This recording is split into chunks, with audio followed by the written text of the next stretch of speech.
بابل ہے عراق، اس وقت بھی عراق کے اندر ہے، اس وقت بھی عراق کے اندر۔ اس کا تذکرہ ایک ہمیشہ منفی پیرائی میں کیا گیا، اللہ کے احکام کے نافرمانوں کا شہر کے طور پہ اس کے تذکرہ زیادہ تر آیا۔ یہ ایک ایسا شہر تھا جس نے عروج کی بھی انتہا دیکھی، زوال کی بھی آخری حدوں کو دیکھا۔ کنواں تھا جو اس کا تذکرہ قرآن میں سورہ بقرہ 102 نمبر آیت میں آیا، اس کا ذکر جادو کے مرکز کے طور پہ کیا گیا۔ آج ہم اپنے پروگرام میں قدیم شہر کا ذکر کرنے جا رہے ہیں، بابل، جو اپنی جادو، اسرار اور تاریخ کے باعث ہمیشہ سے انسانوں کے تجسس کا مرکز رہا ہے۔ یہی وہ سرزمین ہے جہاں کبھی عظیم بادشاہتیں ابھری، جہاں نمرود جیسا بادشاہ گزرا، اور جہاں کے مینار کو اگر ہم دیکھیں تو وہاں ذکر آتا ہے کہ آسمانی کتابوں میں بھی اس کا ذکر ملتا ہے۔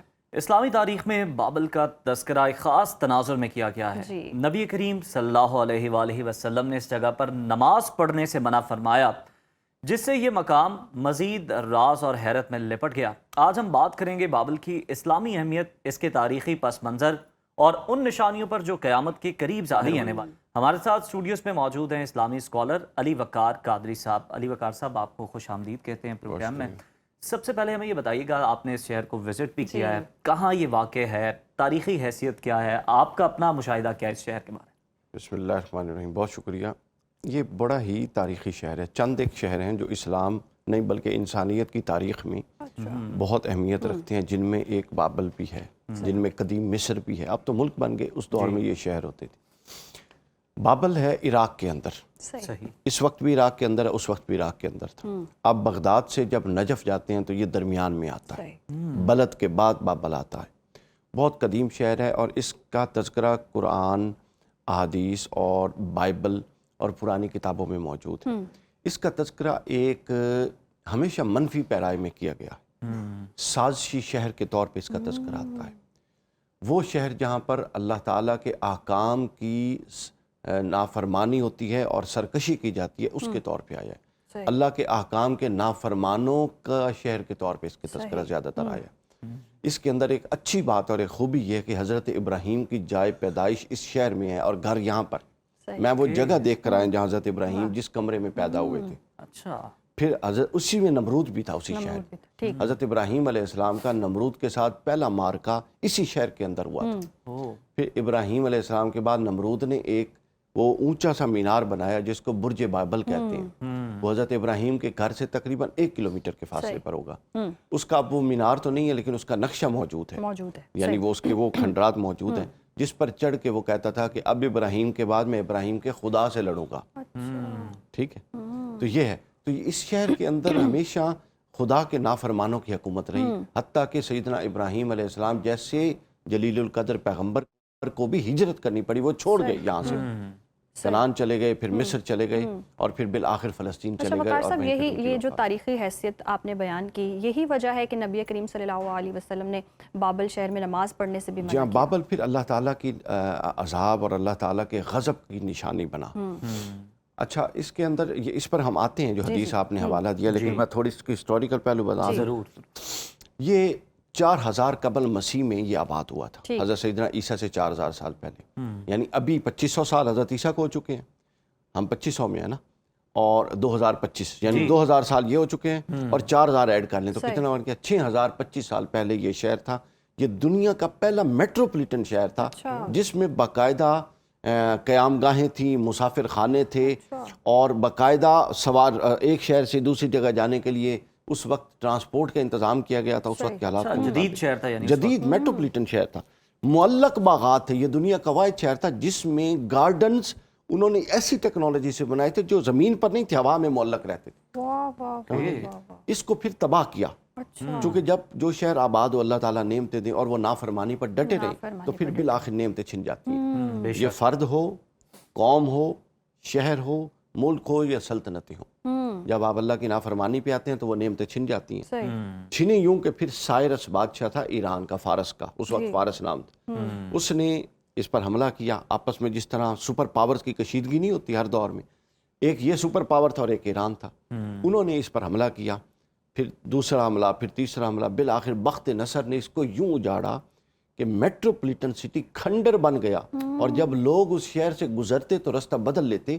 ہم بھی زبردستی گئے تھے، وہ کہتے تھے نہیں یار ادھر سے نہیں جاتے۔ میں نے کہا نہیں یار لے کر جائیں، پھر ہم وہاں پر گئے، پورا حضرت ابراہیم کا گھر، نمرود کی وہ جگہ جہاں مقابلہ ہوا تھا، اور بعض لوگ کہتے ہیں وہ جہاں ابراہیم علیہ السلام کو آگ میں ڈالا تھا وہ جگہ بھی وہیں پر ہے، لیکن اب انہوں نے اس کو احاطہ کر کے نا اس کی نشانی بنا لی. تو یہ ہے وہاں پر نافرمانی. اس لیے رسول اللہ صلی اللہ علیہ وسلم نے فرمایا، یہ حضرت مولا علی سے روایت، مولا علی تشریف لے جا رہے تھے تو رستے میں یہ شہر تھا، چونکہ وہ سارا کربلا پاس ہی ہے، نجف پاس ہی ہے، 40-50 کلومیٹر پہ.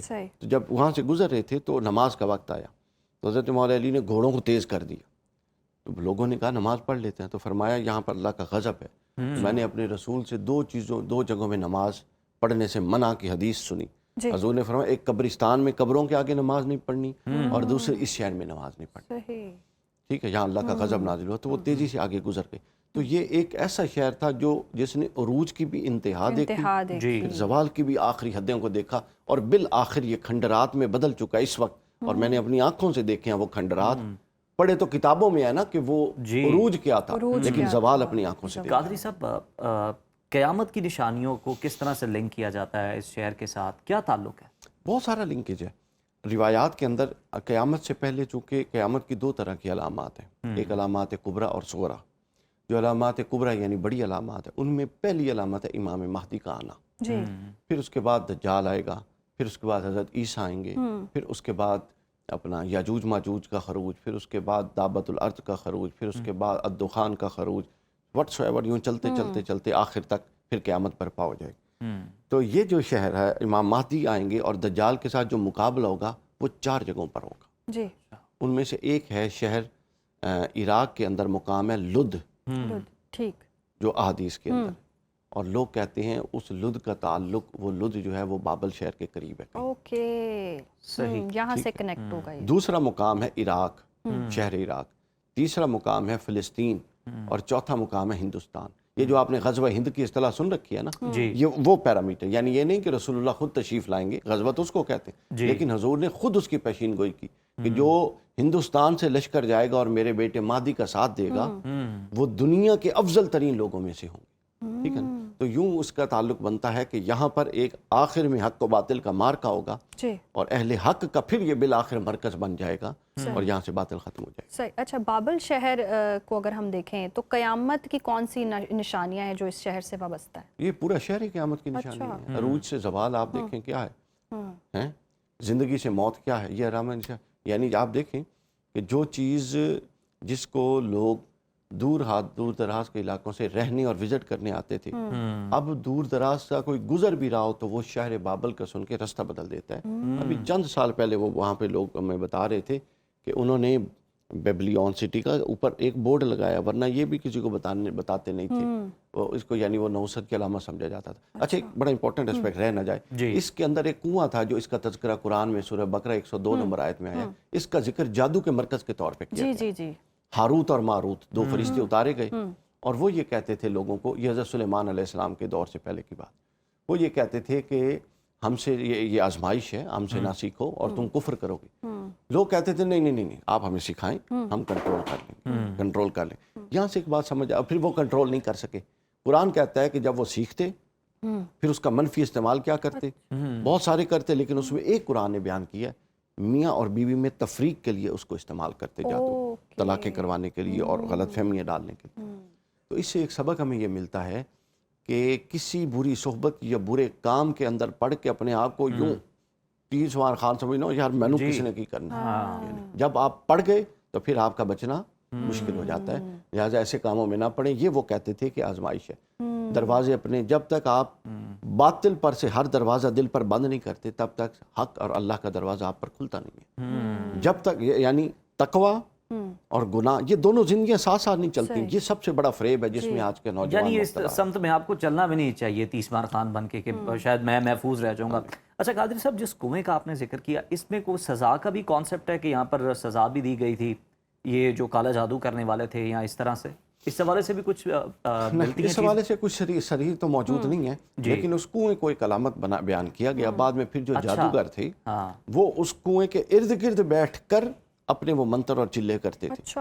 حضرت سلیمان کا دور آتا ہے. حضرت سلیمان ان سے وہ سارے وہ منتر کاغذ لیتے ہیں اور اس کو اپنی کرسی کے نیچے دفن کر دیتے ہیں. حضرت سلیمان کی وفات ہوتی ہے تو یہ نکالتے ہیں اور پروپوگیٹ کے آج بھی